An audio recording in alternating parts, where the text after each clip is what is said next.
Welcome to Sculpture Vulture. I'm Lucy Branch, a sculptural conservator and author who is endlessly fascinated by public sculpture. I bring you a series of interviews with sculptors and other fascinating people involved in the field that inspires me, and I hope will do the same for you.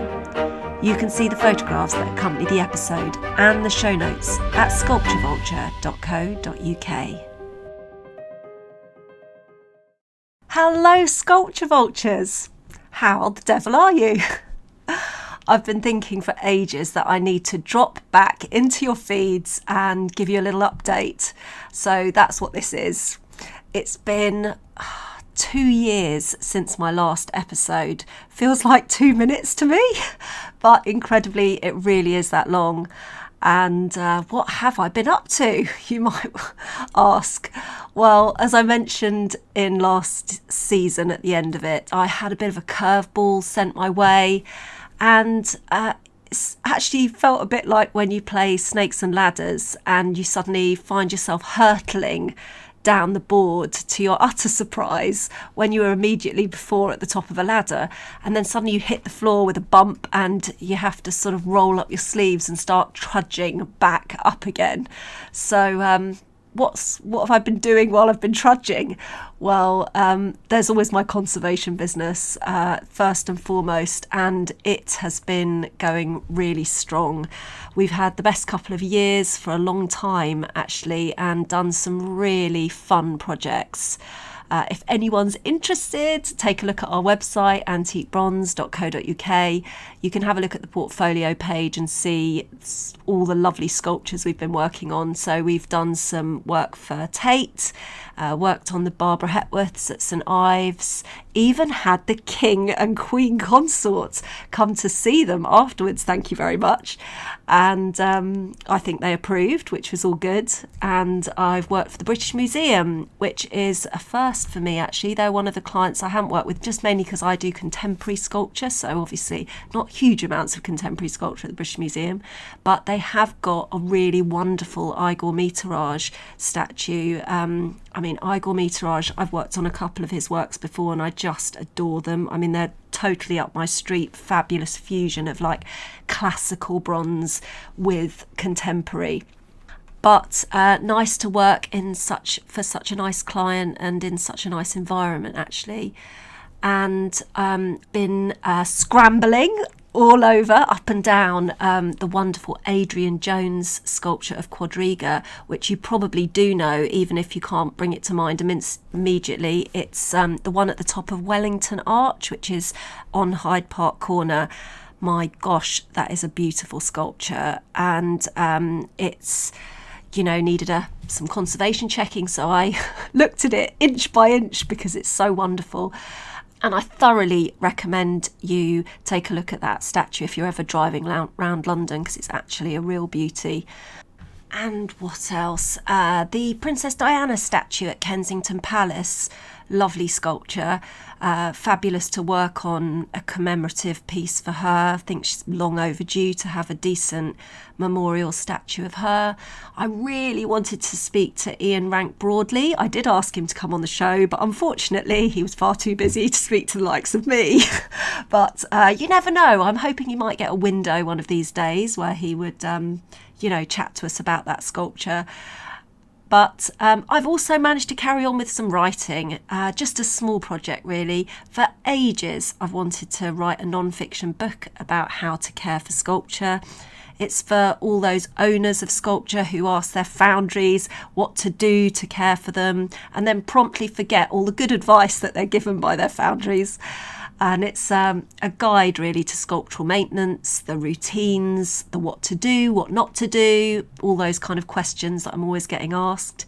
And that's actually been the perfect project to slip in, because alongside all the family stuff that I've been going through, I found that my brain really isn't capable of doing deep work, the kind of things that you need to do for fiction. And I'm going to say actually create any truly creative work where you have to draw on your own depths. I found that when I was anxious and worried about things, I just couldn't get to that place that you need to go to. Grief actually is the same thing. When I lost my dad, I found the same thing. It just was completely, my ability to go there was wiped out. I couldn't actually even read fiction for a while, but it's kind of like almost like something like that pulls up that drawbridge that takes you to that place and completely cut me off. But I did find that non-fiction was perfect intermediary sort of project. I was able to dip in and out of that. And so my book, Wax On, Wax Off, How to Care for Bronze Sculpture, is out now in all the usual places and can be ordered at bookshops. So do pick up a copy. I have had the wonderful week of looking at the hardback that has just come out and enjoying all the different formats that there are of the book. And it's always great fun for an author to actually, stand with the copies in your own hands and sort of see the thing that you've had in your head for ages manifest. There isn't an audiobook as yet, but I'm considering narrating one. Be a good idea to push myself, I think, but another thing to add to the to-do list. But actually, another lovely thing that has come out of the podcast that I wanted to tell you about from season 1 or 2 was quite unexpected. It helped to inspire a character in a best-selling novel, believe it or not. Yes, it truly did. Paige Toon is a very dear friend of mine, and she is an incredibly well-known author of romance novels. She is in all the big bookshops. She's the top of her league. She's published by Penguin and, kind of has rivaled the likes of Michelle Obama as a bestseller. She really is a heavyweight in that category. And of course, being my friend, by default, she has to at least pretend to love sculpture. And I'm sure most of my friends really just do it to humour me. But Paige actually took it one step further and she listened to the podcast. And after that, went to speak to a couple of the authors that I had interviewed. If you remember the interviews with Hazel Reeves and also Laurie Dizengremmel, and she had a fine old time talking to them. And her latest novel is set on the gorgeous Cornwall coast and is called 7 Summers. And it's an epic love story about a sculptress, and it's already a Sunday Times bestseller. Can you believe it? Now, I told you that sculpture inspires, and that's exactly what is done to Paige. I'm thrilled with the result and her wonderful book. I hope you'll all dash out and grab a copy. Her wonderful imagination was able to create a brilliant character and fascinating storyline, and I'm sure you won't be able to stop turning the pages. So what are my plans for the podcast going forward? Well, returning to the snakes and ladders analogy, I've made it back to the same spot on the board. But maybe you'd say by hook or by crook, but now that I survey the board, I find that either the game has moved on a little, or perhaps it's just that I have. I am keen to carry on with the podcast because I'm constantly discovering wonderful things about sculpture and brilliant people who are involved with it, and I want to share that wonder. But I also find that I have had another idea for a novel. It has just been a little seed, but it's starting to flower, and I'm keen to explore it now. I'm constantly seeking my next fix of sculpture because it's always part of my books, and I think what I'll be doing is bringing you along on that journey with me. So when I do have someone fantastic to speak to or a topic that I think you'll get something out of, I'm going to drop in an episode into your feed. Though it won't necessarily be in a seasonal format, I'm sure it'll be enough to keep you interested and keep me interested and keep us all in touch. I thought I'd leave you for now with a thought about a piece of news that you might have seen back in March. Richard Serra sadly died this year from pneumonia, age 85, very good age. And my second novel, Rust Upon My Soul, was inspired by one of his sculptures. I'm sure you know his wonderful work, are very iconic, but I will put up an image for you on the blog and on Instagram. But they are colossal steel shavings that he is famous for, which entice you to sort of walk their perimeter, and they kind of wend their way in and out of profiles. So to me, a metals conservator, I'm just in awe of them. I think they're magnificent, these huge rusty surfaces, and just the way that the steel tips towards you, it's kind of almost drunk and then away from you again, and it makes you feel as if the material must actually be soft, though in fact it's the absolute opposite.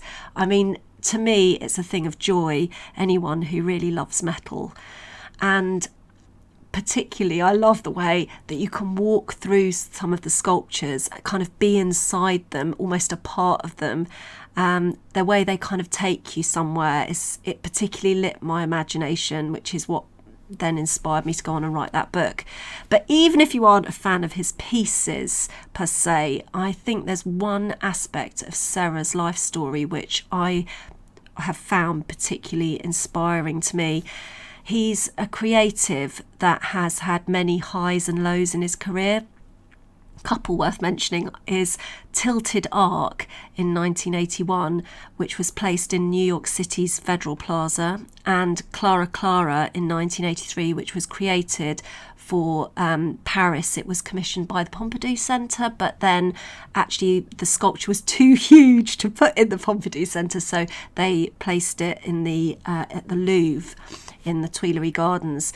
I mean, can you imagine how ecstatic you'd be to get a commission like that as a sculptor, to be told that your work was going to grace New York Plaza, and, you know, then somewhere like outside the Louvre? I mean, two of the most wonderful sites, arguably, in the world. Now, both these works that were commissioned were absolutely hated by the public. They were called hideous, monstrosities. The one that was placed in the Louvre, you know, they said it ruined all the classical proportions of the building, and there was such a significant clamour about both of them that they were moved. I mean, Tilted Arc was so hated that it was dismantled and put into storage, and Clara Clara was it's like the equivalent of moving it to the back office. It was remained in Paris but sent to like a small park in the 13th arrondissement. So, and that's actually there, I think people just took out their feelings upon it. I mean, I think they were just allowed to. I mean, you know, all the typical ways people do with sculpture, lots and lots of graffiti and scratching, etc.